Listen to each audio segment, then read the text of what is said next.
देखा, ठीक है बेटा। उसके बाद जो है त्रिरत्न के बाद हमने देखा कि जो सम्यक जो चरित्र है, ठीक है, सम्यक ज्ञान है उसके कितने रूप होते हैं वो तो हमने देखा, ठीक है। उसके बाद हमने देखा कि ये केवल ज्ञान इत्यादि क्या है, ठीक है। फिर हमने देखा कि सम्यक चरित्र और पंच महाव्रत इत्यादि क्या है, ठीक है। अब इसके बाद जो टॉपिक है ये देखेंगे आज हम लोग। चलिए, ये जो पंच महाव्रत है इनका क्रम कौन बताएंगे? पंच महाव्रतों की क्रम की जो सीरीज है वो क्या है?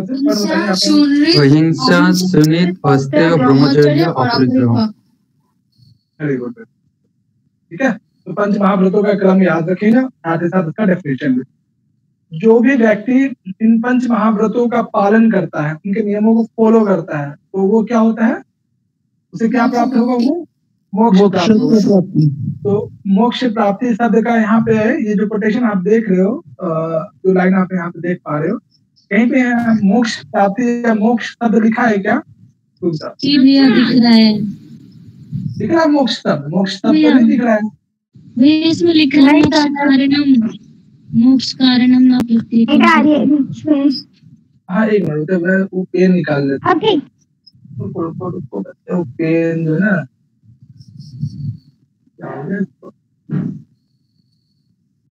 पेन कहाँ आ गया भाई?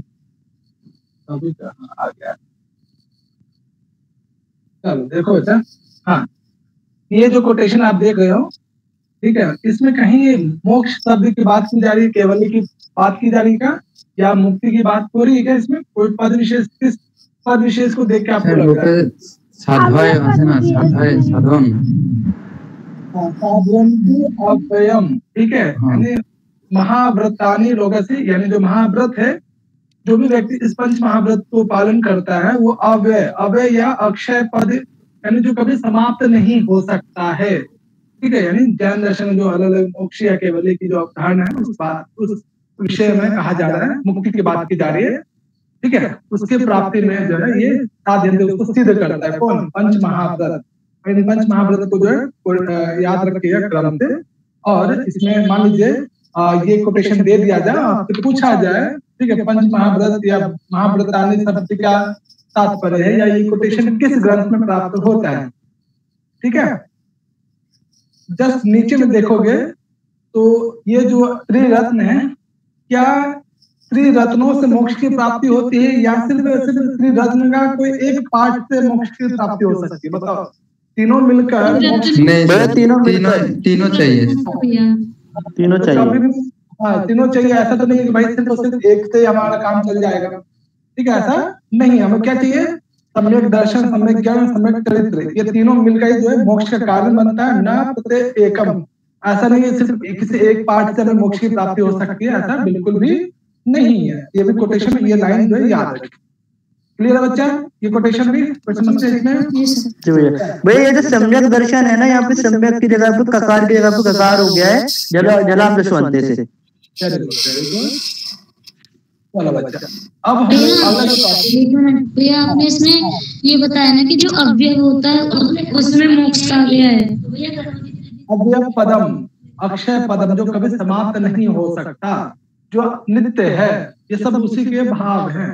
जी जी, प्राप्ति हो करते हैं, जो पंच महाव्रतों की वो करते हैं, पालन करते हैं, अक्षय पद की प्राप्ति हो, ठीक है। ये चीजें यहाँ पे मेंशन कर। क्लियर बच्चा? कोई समस्या? अब यहाँ से देखना कि जो जैन दर्शन में तत्व को लेकर कि 2 है, 5 है या 7 या 9 है, कितने तत्व मानते हैं, ठीक है।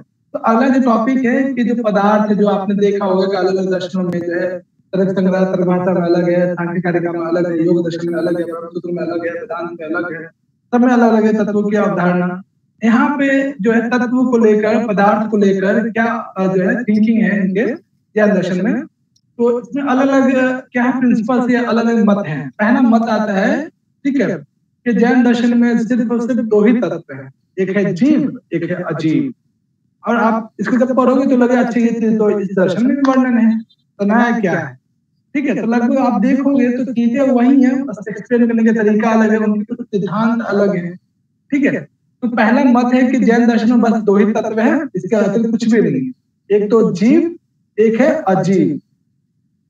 वो सॉरी, जैन दर्शन आप क्या कहते हैं कि जीव या अजीव इसे कहते हैं, एग्जाम में पूछा भी गया है, इसका डेफिनेशन है। चलो संदीप जी पढ़िए इसको।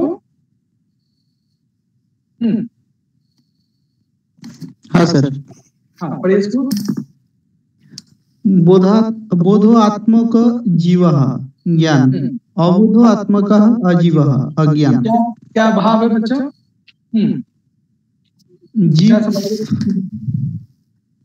जो जिससे हम लोग का जीव का बोध होता है, आत्मज्ञान होता है।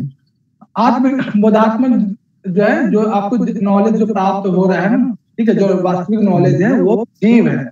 और इससे भिन्न यानी ज्ञान से भिन्न जो है अज्ञान जो है वो आपका क्या, ये चीज आपने अलग अलग दर्शनों में पढ़ा। ज्ञान अज्ञान कहाँ पढ़ा है बच्चा? ज्ञान अज्ञान बहुत दर्शन में बस ज्ञान अज्ञान को ही दो पदार्थ या दो तत्व सॉरी ज्ञान दर्शन में माना गया है। ठीक है, बहुत सिंपल है। सांख्य कारिका में भी आया है।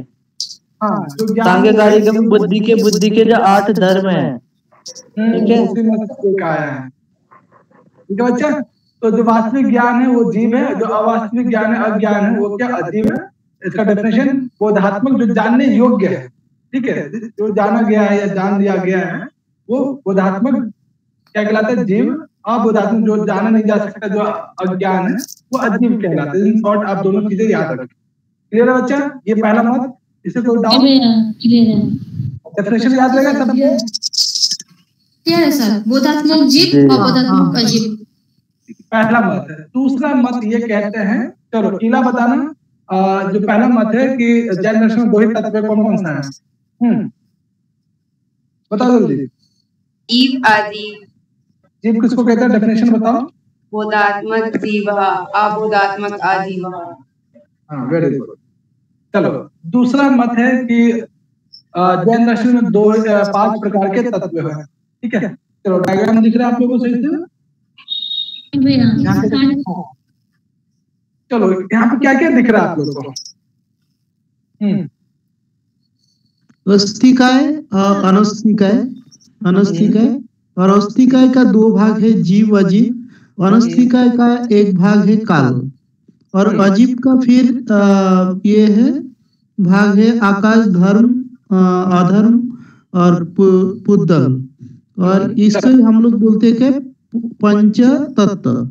हाँ, ये जो जीव हो गया, आकाश हो गया, धर्म हो गया, अधर्म हो गया और पुद्गल, यही क्या है? 5 ही तत्व है। ठीक है, और कैसे पुद्गल किसे कहते हैं?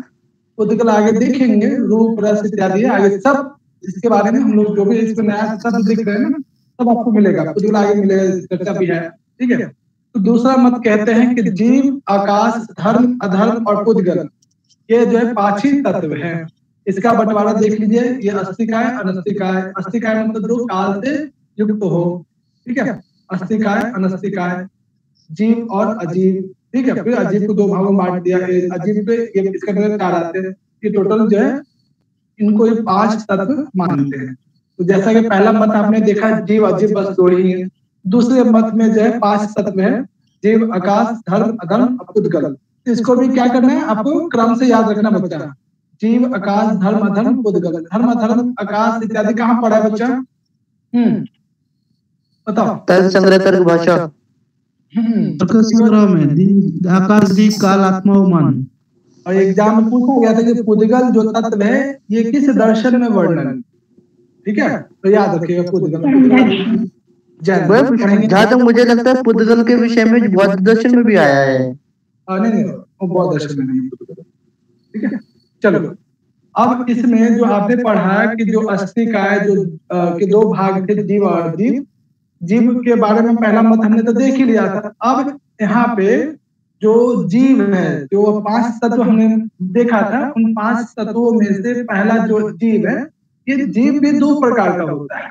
एक संसारिक जीव, एक मुक्त जीव। संसारिक जीव किसको कहते हैं बता? संसारिक जीव किसको कहते हैं? संसारिक जीव वो होता है जो बद्ध है, जिसका बद्ध है, हाँ, बंधन से युक्त है। बंधन से युक्त है। संसारी जीव को ही जो है वेदांत में बद्धात्मा कहा गया है। ठीक है, तो देखो वेदांत में आएगा। संसारिक जीव का डेफिनेशन यहाँ पे पढ़ो, कौन पढ़ेंगे? निहारिका पढ़ोगे? बोलो बोलो बच्चा, यहाँ पे संसारिक जीव का निहारिका भवांतर प्राप्ति मंतः संसारिणीः। हाँ, तो ये डेफिनेशन भी ध्यान रखना। एक जन्म, भव भव मतलब जन्म होना, उत्पन्न होना, यानी एक जन्म के बाद भवांतर, अंतर मतलब दूसरे जन्म को प्राप्त कर लेना ही संसारिणः या संसारिक जीव कहलाता है। अब मुक्त यानी मुक्त हो जाना, यानी एक जन्म के बाद दूसरे जन्म को और जन्म नहीं होता है सर। हाँ ठीक है बच्चा, ये जो पुनर्जन्म, इसका मतलब संसारी मतलब जिसका पुनर्जन्म होता है उसको संसारी कहते हैं, और पुनर्जन्म नहीं होता है वो मुक्त है, ऐसे ही क्या? वेरी गुड, हाँ बिल्कुल ठीक है। और ये संसारी जो जीव है ये भी दो प्रकार होता है, एक समनस्क एक असमनस्क। चलो बच्चा, इसमें समनस्क किसको कहेंगे और असमनस्क किसको कहेंगे? हाँ चलो ये बताओ कि जो मनुष्य है, ठीक है, वो संज्ञा वो समनस्क जीव है या नहीं है? जैसे हम लोग हैं, आप है या नहीं है? बताओ। है भैया, है ना? तो समनस्क जीव कौन कहलाएंगे? समनस्क जिनकी कोई ना कोई संज्ञा होती है, जिनकी कोई ना कोई संज्ञा होगी, ठीक है। और अब यहाँ पे जब देखोगे तो जैन दर्शन कितना मतलब एक एक चीज को एक्सप्लेन भी करते हैं, ऐसा नहीं सिर्फ यही करते हैं, अन्य दर्शन भी करते हैं। समनस्क का मतलब जो संज्ञा समनस्क, जो संज्ञा से युक्त है। अब संज्ञा का मतलब क्या, नीचे वो एक्सप्लेन करते हैं। शिक्षा क्रिया आलाप ग्रहण रूपा इति संज्ञा। शिक्षा क्रिया आलाप, आलाप किसको कहते हैं बच्चा? आलाप विलाप, विलाप तो अलग अर्थ हो गया, आलाप का मतलब हाँ राग संगीत। हाँ संगीत में नहीं, आलाप मतलब वैसे जैसे आप देखते होंगे वार्तालाप में आलाप, तो वार्तालाप हाँ बातचीत करना, ठीक है। आलाप बंगाली शब्द है आलाप। आलाप ऐसे बंगाली शब्द है? हाँ, बंगाली में आलाप बोलते हैं। अच्छा, कभी कभार हम लोग यूज करते हैं। Very good very good. इसके लिए आलाप यूज करते हैं। आलाप चलता वो बातचीत करना जो होता है, कुछ भी बातचीत करना, टी स्टॉल में बैठ के ये बातचीत करना होता है आलाप चरित्र। अच्छा, हमारा बकवास आपका आलाप है। अच्छा ठीक है।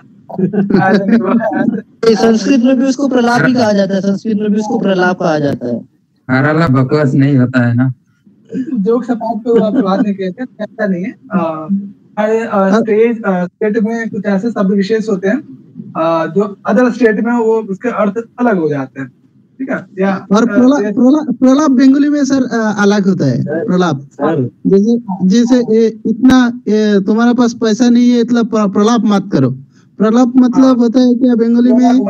मतलब हाय धन इस अर्थ में हम लोग झूठ वाला, दुख वाला, हाँ बहुत प्रलाप कर रहे हैं, बहुत आपने नृत्य में भी शब्द देखा है। चलो बच्चा देखो यहाँ पे जो संज्ञा से युक्त है वो समनस्क कहलाता है। संज्ञा कौन? जो शिक्षा ग्रहण करता हो, कोई काम इत्यादि करता हो, या आलाप ग्रहण करता हो, आलाप ना बातचीत करता हो, वो संज्ञा है। तो हम मनुष्य क्या है, किसके अंतर्गत आएंगे बच्चा? बताओ। जो आप है, हम है, उस वेरी गुड। इला आप क्या हो इसमें से? समनस्क हो या असमनस्क? समनस्क। अच्छा, और असमनस्क क्या हो जाएंगे? जो ये सब क्रिया से रहित हो। संज्ञा तो होंगे लेकिन उसमें कोई शिक्षा, कोई क्रिया, आलाप इत्यादि न, तद विधु रास्तु समनस्क, यानी समनस्क से रहित जो है असमनस्क कहलाता है। ये असमनस्क भी दो प्रकार का, एक तरस, कुछ शब्द आप नया सीखेंगे इसमें, एक तरस और दूसरा अस्थावर। अस्थावर शब्द का अर्थ तो जानते ही होंगे। हाँ बच्चा जी भैया, स्थावर यानी कि जो एक जगह पेड़ भी तो भी स्थावर हो गए ना, जड़ जड़। Very good. चलो देखो, अब इसमें ज्ञान दर्शन जब मैं इसे पढ़ रहा था तो मुझे एक पॉइंट आता है, आगे चलते हैं पढ़ेंगे अभी जस्ट, तो बहुत ही साइंटिफिक चीजें वो वर्णन करते हैं, आगे देखेंगे भी। तो जो असमनस्क है इसके अंतर्गत दो प्रकार के पदार्थ है, रस और अस्थावर।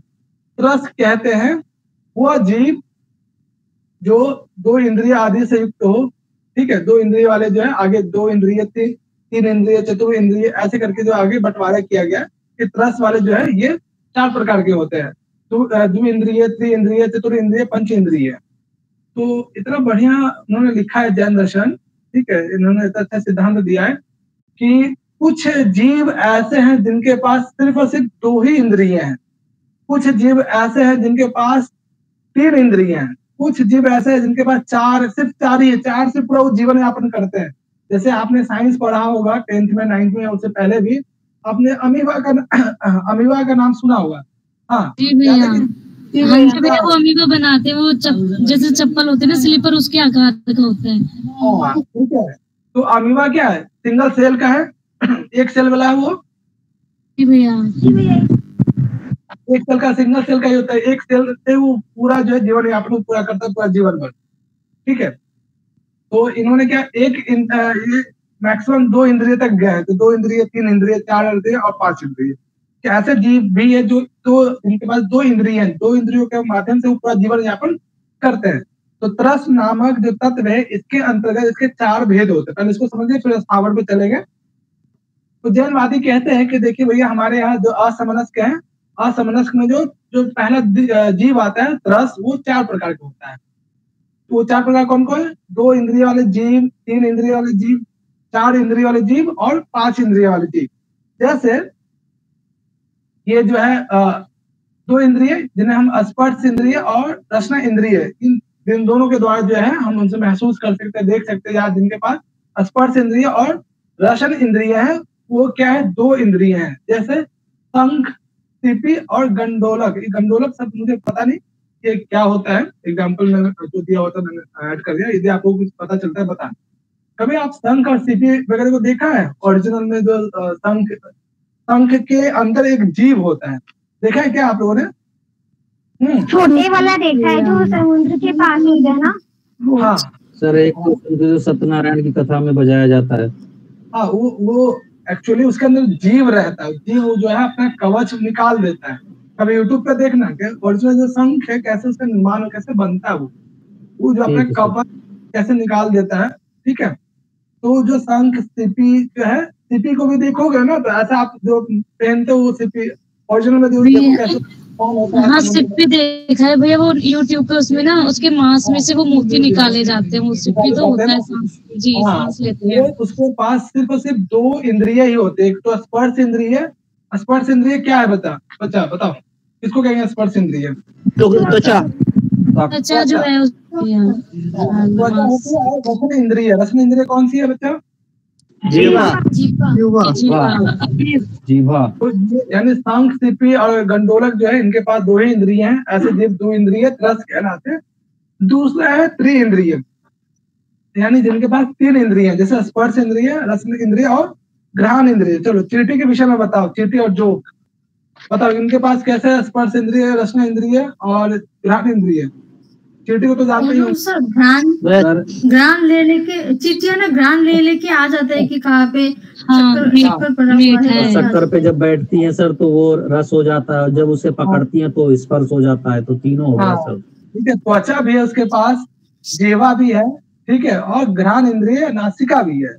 मतलब उनके पास ये पावर है कि 3 प्रकार की इंद्रियों का जो विषय है वो महसूस कर सकती है, जैसे चींटी या जोक। ठीक है, रूप इंद्रिय नहीं है इनके पास, उनके पास आंख नहीं है। ठीक है, कार्टून वाले बना देते हैं आंख, अलग बात है। ठीक है बच्चा, चींटी, जोक इत्यादि के पास जो है ये जो रूप को ग्रहण करने वाली जो चीजें हैं वो नहीं है। क्लियर है बच्चा? तो 3 इंद्रिय समझ में आ गया ना? जी सर। चतुर इंद्रिय, जिनके पास 4 इंद्रिय हों, जैसे मच्छर, भ्रमर, यानी उसमें एक चीज एक्स्ट्रा क्या आ जाता है, चक्षु इंद्रिय, यानी रूप को भी ग्रहण कर सकती है। मच्छर जो है, भ्रमर जो है, उसके पास भी चक्षु इंद्रिय होती है ऐसी चीज। या फिर भ्रमर को तो जानते ही होंगे। हाँ बच्चा, तो अभिज्ञान से तुम पढ़ोगे ना मच्छर के पास चक्षु ना होती। शकुंतला की वो आसपास वो भ्रमर वो घूमता रहता है, उसे देखकर वो दुष्यंत को जेलस होता है। हाँ, साथ में है ये होता है। चलो बच्चा, क्लियर बच्चा? कोई समस्या इसमें? जी सर, क्लियर है भैया। अगला है कि 5 इंद्रिय वाले। हेलो हाँ, सर, हाँ स्नेक कौन सा ये में आता है? स्नेक सांप जो है ना? हाँ, देखो स्नेक को आप सब चीज है उसके पास, ठीक है, पंच इंद्रिय में आ जाएगा उसके पास। नहीं भैया, ऐसे सांपों के पास सुनने की शक्ति नहीं होती संभवतः। श्रवण इंद्रिय नहीं है वो, जी ठीक है, श्रवण इंद्रिय वो सुन नहीं सकता है, ठीक है, वो श्रवण इंद्रिय नहीं है, तो वो जो है चतुर इंद्रिय के अंतर्गत, ठीक है। सर वो वाइब्रेशन से चलता है। देख सकता है क्या? ये लेकिन फिर वो बीन की आवाज कैसे सुनते होंगे जो टीवी में बीन के दिखाते हैं? आगे की आवाज सुनते हैं। वो कुछ स्पेशल वाइब्रेशंस को जो है ना, वाइब्रेशन को सर, और जो वो सांप बीन के साथ हिलता है ना, वो पाइप की वजह से हिलता है। ठीक है, चलो साफ साफ नहीं करो अभी, शाम हो रहा है, रात हो रहा है, ठीक है। चलो बेटा, मुझे बहुत डर लगता है कुत्तों से एक बार काट लिया था, इसलिए मुझे डर लगता है। जब काटता है ना, उसके लिए इंजेक्शन लगते हैं, 6 लगे थे 2013 में। और तो अच्छी बात है इंजेक्शन लगना। सर अब तीन लगते हैं सर, तो काट लेते, ज्यादा घबराइएगा मत। नहीं 2013 में एक्चुअली क्या होता है, मैं फिजिक्स की क्लास के लिए जा रहा था, ठीक है, तो उस समय एक पार्ले जी बिस्कुट बहुत भूख लग गया था, 12th में हालत था बच्चों की खराब होती है, साइंस वाले बच्चों में, तो बस लेके शाम तक क्लास ही चलती, ठीक है, बस 2 मिनट दूंगा। तो पार्ले जी बिस्कुट खरीद के मैं साइकिल स्टैंड पे लगाया, खरीद के मैं वापस आ रहा था, बगल एक कुत्ता बैठा हुआ था, उसने देख लिया उस बिस्कुट को, बोला कि मैं उसको दूंगा, ठीक है, मैंने उसको दिया नहीं, उसको बगल से गुजर के निकल गया और मैं पैर पकड़ लिया, वो ऐसा काटा, तो मतलब अब डर लगने लगा, पता नहीं क्या हो गया। 2013 में तो उम्र क्या ही होती है, क्या ही मतलब उतना समझ होता है चीजों को लेकर, तो अब मैं तो बहुत डर गया भाई, क्या किया जाए। उसके बाद आपने बिस्कुट देने शुरू किए उसे या नहीं? उसके बाद वो बिस्कुट खाना ही छोड़ दिया, ठीक है। ऐसा एक्सपीरियंस रहा, फिर बिस्कुट मतलब पार्ले जी नहीं खाता तो नहीं का मतलब बिल्कुल नहीं, डर से वो लगता है ना यार, मतलब कोई ऐसे इंसिडेंट हो जाए तो वो चीज आप फिर करते नहीं, ठीक है, फिर तो मतलब कुत्तों से थोड़ा दूरी रहता हूँ कि नहीं यार हटाऊं। तो पैर में उसका 6 इंजेक्शन पीएमसीएच में लगा था, और जहाँ पे कुत्ता काटता है वहां पे इंजेक्शन लगता है, ठीक है, डर वाली बात है, जहाँ पे अगर आपका वहीं पे इंजेक्शन दे के, और जो नर्स थी, ठीक है, मतलब वो लोग कुछ दया वगैरह नहीं दिखाती, तो बिल्कुल भोग तो सर सीधा डाल देती हैं, घोप देती हैं पूरा, कुछ भी हो जाए, ठीक है। ये बात मैंने घर पे भी नहीं बताई थी, नहीं तो मम्मी और दो थप्पड़ और लगाती, ठीक है। चलो बच्चा ठीक हो गया।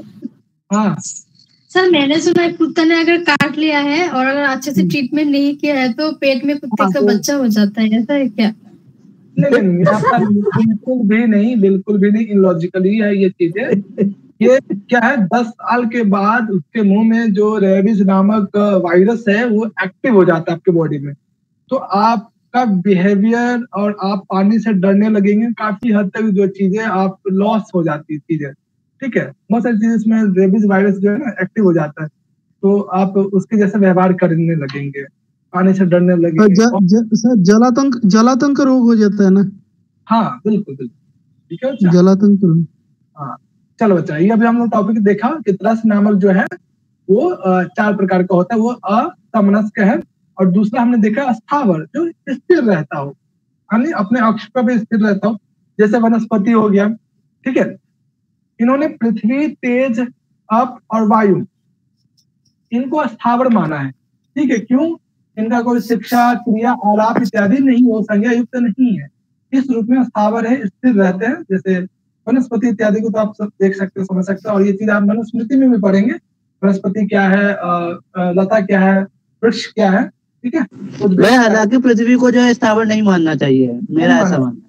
नहीं मानना चाहिए, बिल्कुल बिल्कुल, तो अपने अक्ष पे घूमती ही रहती है, पृथ्वी को भी नहीं मान सकते और आप वायु को भी नहीं मान सकते। लेकिन उन्होंने जो इस आधार पे, जो संज्ञा शब्द है ना, संज्ञा, इस आधार पे उन्होंने इस चीज को मेंशन किया है, ठीक है बच्चा।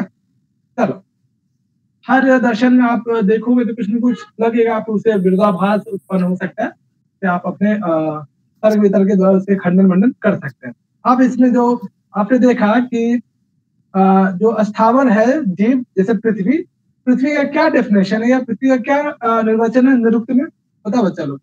अंधवती पृथ्वी सर, ये तो तर्क संग्रह का है,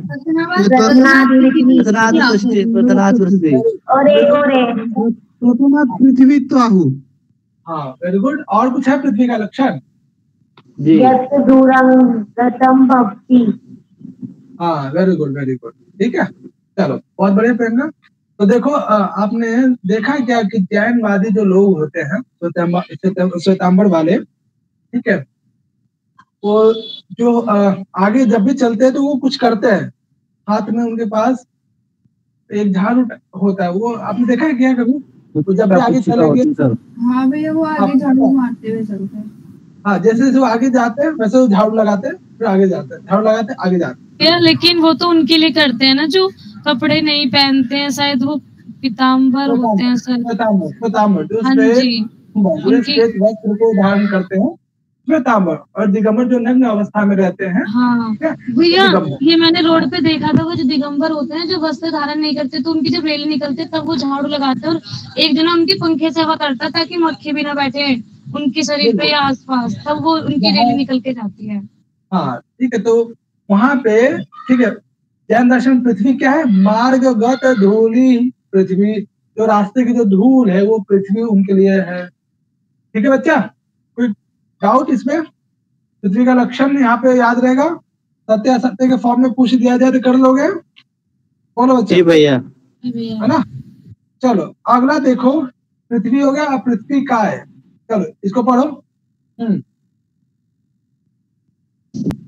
इष्टकादि पृथ्वी, इष्टकादि पृथ्वी कायः। हाँ, क्या मतलब? कीट इत्यादि जो वो क्या, वो पृथ्वी के शरीर है, शरीर फॉर्म में है। ठीक है, तो पृथ्वी जिसे तर्क संग्रह में पृथ्वी के विषय कहा है, उसी को यहाँ पे पृथ्वी का शरीर कह दिया। जैसे वहाँ पे मृत आदि विषय कहा है ना, मिट्टी आदि जो है पृथ्वी के विषय है, वैसे यहाँ पे यहाँ पे क्या कह दिया गया, जो ईट आदि है वो पृथ्वी के शरीर है। शरीर, ठीक है। जैसे आपने पढ़ा होगा पृथ्वी के जो दो भाग में बांटते हैं, नित्य अनित्य फॉर्म में, परमाणु कार्य रूप में, देखा है, सबका शरीर है, सबका विषय है, सबका इंद्रिय है ना? तो ईट इत्यादि, मिट्टी इत्यादि, वो सभी क्या है? पृथ्वी का शरीर है। याद आ रहा है तर्क भाषा में? हाँ, याद नहीं आ रहा होगा ना कि शरीर कैसे हो गया, विषय कैसे हो गया? बोलो बच्चा, रिविजन करना शुरू कर दो बच्चा आप लोग। चलो देखो, अभी आपने पृथ्वी देखा, फिर पृथ्वी काय देखा, पृथ्वी जीव। अगला जो टॉपिक है पृथ्वी जीव क्या है? जो पृथ्वी को जो काय के रूप में है, जैसे ईंट है, पत्थर है, या फिर इस पे संसार में दिखाई देने वाली जो भी वस्तुएं हैं, जो भी व्यक्ति उसे ग्रहण करता है, यूज करता है अपने लिए, ठीक है, तो पृथ्वी जीव कहलाता है। ठीक है, तो उसका डेफिनेशन पृथ्वी कायत्वेन जो प्रस्यति सह पृथ्वी जीवः, जो पृथ्वी को एक काय के रूप में जो ग्रहण करता है, ठीक, वो पृथ्वी जीव कहलाता है। क्लियर बच्चा? ये डेफिनेशन, तीनों डेफिनेशन याद रखना, पृथ्वी, पृथ्वी काय और इसमें पृथ्वी नहीं ग्रहण करते हैं। पृथ्वी को काय के रूप में जो भी व्यक्ति, जैसे आप है, ठीक है, भौतिक जगत में जो भी वस्तुएं हैं उसे जो भी अपने यूज के लिए प्रयोग करते हैं, ग्रहण करते हैं, वो पृथ्वी जीव है। आप भी क्या पृथ्वी जीव है, मैं भी क्या पृथ्वी जीव है जैन दर्शन के अनुसार, क्योंकि हम भौतिक जीवों में भौतिक संसार के सामानों का, वस्तुओं का यूज कर रहे हैं। उसमें ईंट पत्थर से लेकर, सुई से लेकर, कॉपी किताब इत्यादि सभी इसके अंतर्गत आ जाएंगे। ठीक है, यानी कि जितनी भी चीजें पार्थिव है, पृथ्वी से बनी हुई है, पृथ्वी जिनका समवाय कारण है, वो क्या है? वो पृथ्वी जीव है। हाँ, और उसको ग्रहण करने वाला जो है, यूज करने वाला पृथ्वी जीव कहलाता है। काय का रूप क्या है? काय का मतलब शरीर, शरीर, काय यानी शरीर। पृथ्वी का जो शरीर क्या, पृथ्वी में प्राप्त होने वाला, पृथ्वी पर उपलब्ध होने वाला जो भी भौतिक वस्तु है, वो सब उसका शरीर है। जैसे आपने पढ़ा ना, पर्वत है, पहाड़ है, नदी है, वो सब इसके शरीर है। यानी पृथ्वी में हमें ये सब दिखाई देती है। ठीक है, भौतिक वस्तु ले लीजिए, नेचर में प्राप्त होने वाले सभी पृथ्वी का शरीर है। ओके, ये जैन धर्म के अनुसार फिर तो ये सारे जो निर्जीव चीज, जैसे पैन हो गया, पत्थर हो गया, कुछ भी चीजें हैं, तब वो तो सारी पूजने योग्य होगी, मतलब सम्मान के लिए। जैसे हमें यदि कोई चीज है वो वेस्ट हो जाती है, पैन वगैरह फेंक देते हैं, लेकिन ऐसे तो कुछ चीज फेंकी नहीं जाएगी, उसका सम्मान किया जाएगा सम्मान के साथ।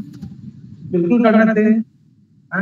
अच्छा, मैंने एक वीडियो आपको नहीं भेजा था ना जैन दर्शन वाला, चलो मैं भेजूंगा, मुझे वो देखना, तब आपको और जैन दर्शन का इम्पोर्टेंट और अच्छे से समझ में आएगा। ठीक है, चलो यहाँ पे सर्व दर्शन संग्रह के अनुसार देखते हैं। चलो बच्चा, ये जो मुक्ति हम लोगों ने पढ़ा, ठीक है, ये मुक्ति कहाँ पे देखा था हम लोगों ने? बताओ किसका भेद है मुक्ति? या मुक्त? बताओ बच्चा। तो जो जीवास्तिका है ना, उसका एक भेद है। जीवास्ति? हाँ, संसारी और जो मुक्त है। अस्तिकाय है ना, ठीक है, जीव, हाँ, जिसका कोई शरीर हो, ठीक है, उसी में जो दूसरा है ना मुक्त है, तो उसी का मुक्त का डेफिनेशन है यहाँ पे। अगला है कि भावांतर अप्राप्ति, ठीक है, विथुरा मुक्त, जो क्या है, दूसरे जन्म को प्राप्त नहीं करता है, यानी जो मुक्त हो गया हो, जन्म मृत्यु के बंधन है, ठीक है, रही तो मुक्त कहलाती है। ये डेफिनेशन याद रखिएगा, ब्लैंक के फॉर्म में, सत्य सत्य के फॉर्म में पूछा जा सकता है। क्लियर है बच्चा? कोई डाउट यहाँ तक? आगे चले जी भैया। अब अगला एक टॉपिक एक छोटा सा आता है, पारिभाषिक शब्दावली, लोक आकाश, लोकाकाश। ये सारा संसार किससे व्याप्त है? अर्थात क्या है? आकाश से। आकाश, जैसे आपने पढ़ा होगा वेदांत साल में भी, एक वृक्ष या बहुत सारे वृक्ष एक जल का बूंद या जलाशय किससे अवच्छिन्न है, किससे आच्छादित है? आकाश। ठीक है, तो देखो यहाँ पे आलोक, आलोक किसको कहते हैं बच्चा? प्रकाश को, उजाला, रोशनी को।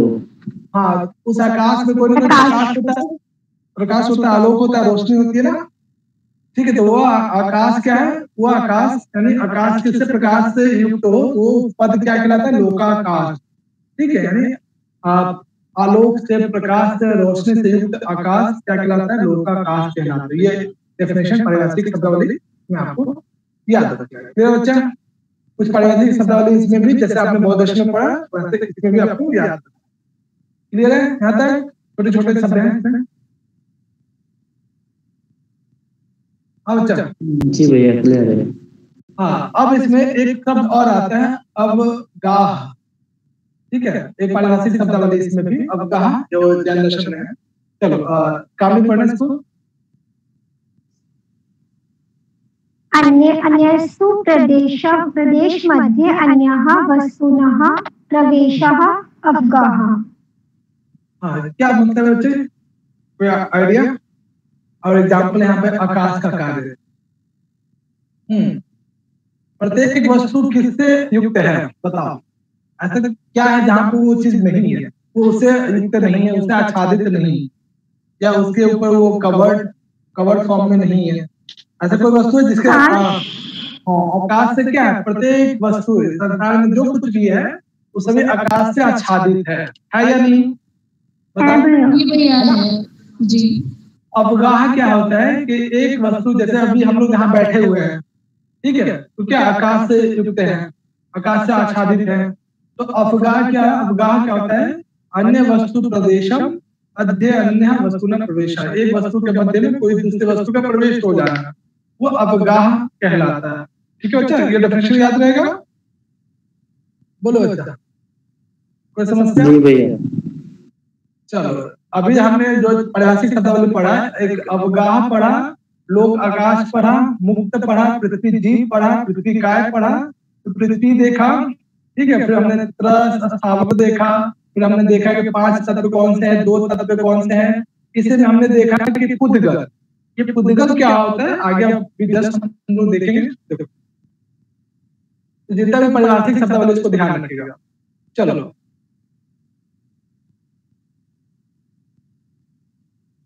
तो देखो विशाल पढ़ो इसको, पुद्गल।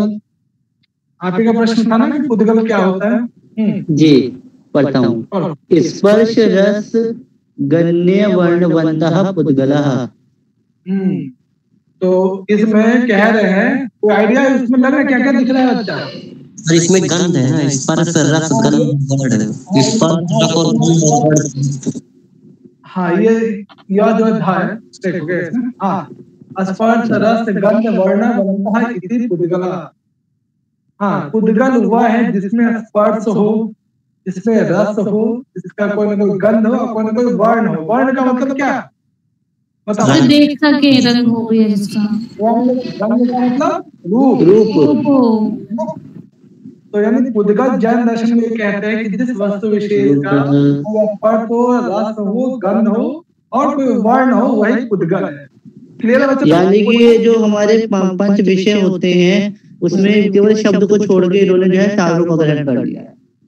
चलो अब इसी में एक क्वेश्चन है कि ऐसा क्या हमने पढ़ा था तर्कभाषा दोनों में, जिसके अंतर्गत हमने देखा था कि उसके सहयोग से उसके स्पर्श, रस, गंध और रूप में चेंज हो जाता है। वो कौन सा टॉपिक था भैया? मैं बताऊं?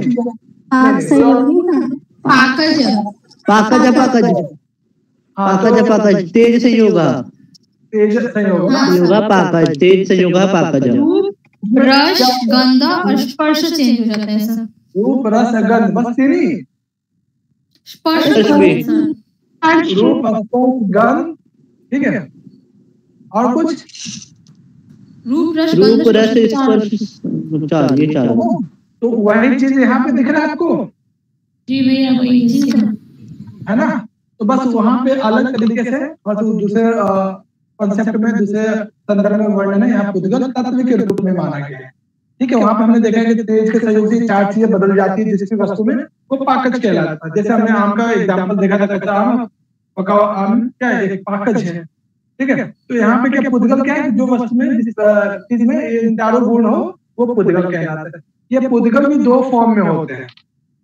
ठीक है, एक अनु फॉर्म में, ठीक, दूसरा है स्कंद फॉर्म में। अगर हम लोग पढ़ेंगे अनु फॉर्म क्या है, मॉलिक्यूल्स क्या है, या स्कंद क्या है। ठीक है सर, तो देखो यहाँ पे चलो अनवा का डेफिनेशन देखिए यहाँ पे।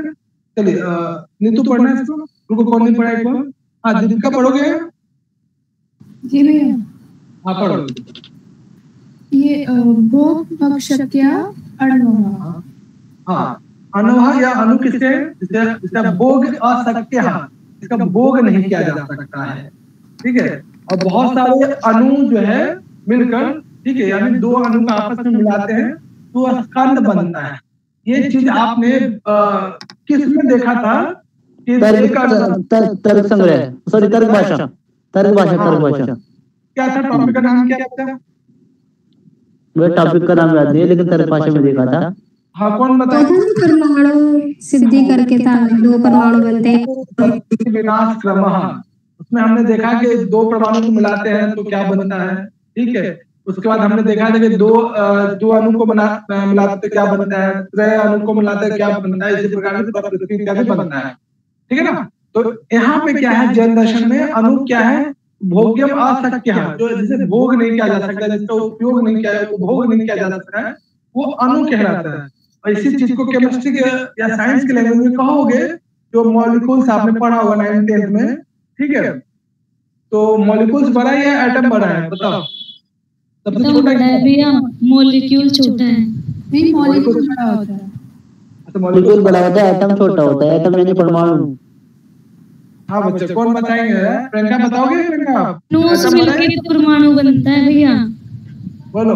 परमाणु छोटा होता है, सबसे छोटा होता है, उसके मॉलिक्यूल बड़ा होता है, छोटा होता है। मॉलिक्यूल्स बड़ा होता है और एटम छोटा होता है। छोटा होता है भैया, यानी कि हम ये मान सकते हैं कि न्याय, वैशेषिक और बौद्ध, ये तीनों जो है परमाणुवाद को मानते हैं। बिल्कुल। ठीक है, तो भैया जैन दर्शन क्या मानता है? सॉरी, जैन दर्शन परमाणुवाद मानता है। जैन दर्शन भी, बौद्ध दर्शन क्या मानता है? हाँ देखो, बौद्ध दर्शन में जो सिद्धांत हमने देखा कि जो है वो अणु परमाणु की चर्चा नहीं करते। वहाँ पे आप देखोगे बौद्ध दर्शन में भी आपको नहीं मिलेगा आपको। ठीक है, सत्यकारवाद को या आत्मा को नहीं मानता है। ठीक है, नैतिकवाद को मानेगा, असंघातवाद को मानेगा, अलग अलग जो हम लोगों पर देखा भी, अपोहवाद को मानेगा।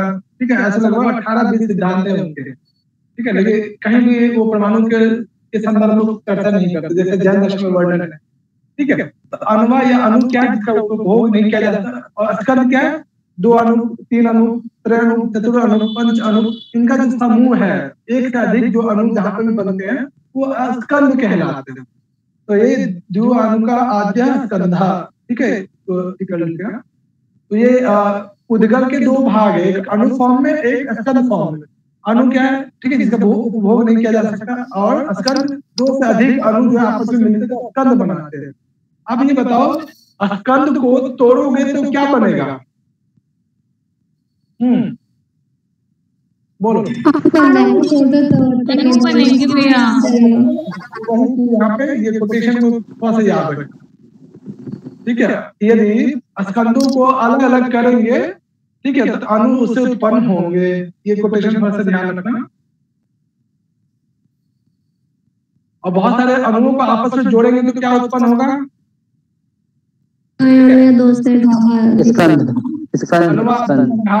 संघात का मतलब जोड़ने अर्थ, ठीक है। तो दो अणु उत्पन्न होंगे। ये दो कोटेशन है ना अणु के संदर्भ में, तो याद रखिएगा।